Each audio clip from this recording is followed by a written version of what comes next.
एक व्यक्ति काम की तलाश में दर दर भटक रहा था। इधर उधर धक्के खाने के बाद निराश होकर जब वो घर वापस लौटने लगा तो पीछे से आवाज आई, ए भाई, यहाँ कोई मजदूर मिलेगा क्या? उसने पीछे मुड़कर देखा तो पाया कि एक झुकी हुई कमर वाला बूढ़ा व्यक्ति 3 गठरियां उठाए हुए खड़ा है। उसने कहा, हाँ बोलो, क्या काम है? मैं ही मजदूरी कर लूंगा। बुजुर्ग व्यक्ति बोला, मुझे रामगढ़ जाना है, 2 गठरियां मैं उठा लूंगा, पर मेरी तीसरी गठरी भारी है। इस गठरी को तुम रामगढ़ पहुंचा दो, मैं तुम्हें 2 रुपये दूंगा। बोलो, काम मंजूर है?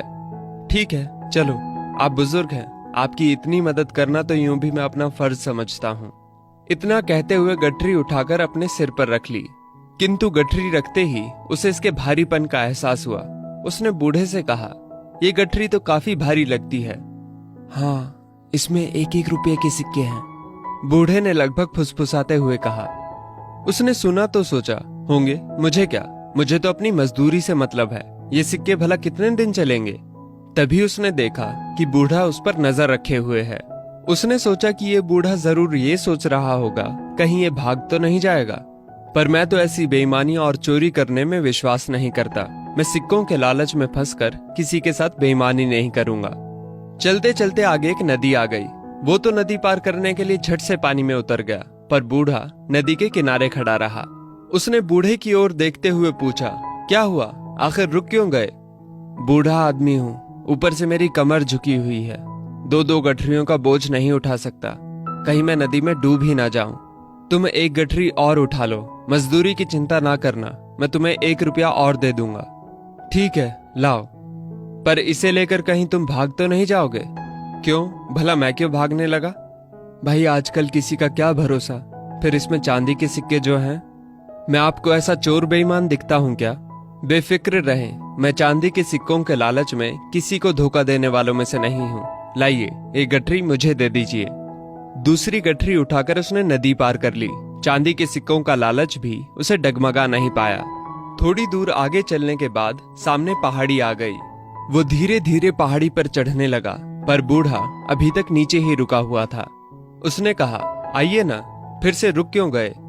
बूढ़ा आदमी हूँ, ठीक से चल तो पाता नहीं हूँ, ऊपर से कमर पर एक गठरी का बोझ और उस पर भी ऊपर पहाड़ की दुर्गम चढ़ाई। तो लाइए, ये गठरी भी मुझे दे दीजिए बेशक, और मजदूरी भी मत देना। पर कैसे दे दूं? इसमें तो सोने के सिक्के हैं, और अगर तुम इन्हें लेकर भाग गए तो मैं बूढ़ा तुम्हारे पीछे भाग भी नहीं पाऊंगा। कहा ना, मैं ऐसा आदमी नहीं हूँ। ईमानदारी के चक्कर में ही तो मुझे मजदूरी करनी पड़ रही है, वरना पहले मैं एक सेठ जी के यहाँ मुनीम की नौकरी करता था। सेठ जी मुझसे हिसाब में गड़बड़ करके लोगों को ठगने के लिए दबाव डालते थे। तब मैंने ऐसा करने से मना कर दिया और नौकरी छोड़कर चला आया। उसने यूं अपना बड़प्पन जताने के लिए गप हाँकी। पता नहीं तुम सच कह रहे हो या... खैर, उठा लो ये सोने के सिक्कों वाली तीसरी गठरी भी, मैं धीरे धीरे आता हूँ। तुम मुझसे पहले पहाड़ी पार कर लो तो दूसरी तरफ नीचे रुक कर मेरा इंतजार करना। वो सोने के सिक्कों वाली गठरी उठाकर चल पड़ा। बूढ़ा बहुत पीछे रह गया था। उसके दिमाग में आया, अगर मैं भाग जाऊं तो ये बूढ़ा तो मुझे पकड़ नहीं सकता और मैं एक ही झटके में माला माल हो जाऊंगा। मेरी पत्नी जो मुझे रोज कोसती रहती है, कितना खुश हो जाएगी। इतनी आसानी से मिलने वाली दौलत ठुकराना भी बेवकूफी है। एक ही झटके में धनवान हो जाऊंगा। पैसा होगा तो इज्जत, ऐशो आराम सब कुछ मिलेगा मुझे। उसके मन में लालच आ गया और बिना पीछे देखे भाग खड़ा हुआ। 3-3 भारी गठरियों का बोझ उठाए भागते भागते उसकी सांस फूल गई। घर पहुंचकर उसने गठरियां खोलकर देखी तो अपना सिर पीट कर रह गया। गठरियों में सिक्कों जैसे बने हुए मिट्टी के ढेले ही थे। वो सोच में पड़ गया कि बूढ़े को इस तरह का नाटक करने की जरूरत ही क्या थी। तभी उसकी पत्नी को मिट्टी के सिक्कों के ढेर में से एक कागज मिला, जिस पर लिखा था, ये नाटक इस राज्य के खजाने की सुरक्षा के लिए ईमानदार सुरक्षा मंत्री खोजने के लिए किया गया था। परीक्षा लेने वाला बूढ़ा व्यक्ति और कोई नहीं, स्वयं महाराजा ही थे।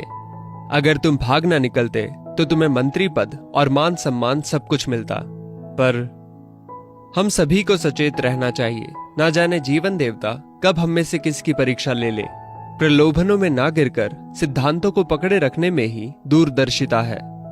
दोस्तों, इस वीडियो को लेकर आपकी क्या राय है, नीचे कमेंट करके जरूर बताइएगा। और अगर आपको ये वीडियो अच्छी लगी हो तो इस वीडियो को लाइक करिएगा, शेयर करिएगा ज्यादा से ज्यादा लोगों तक।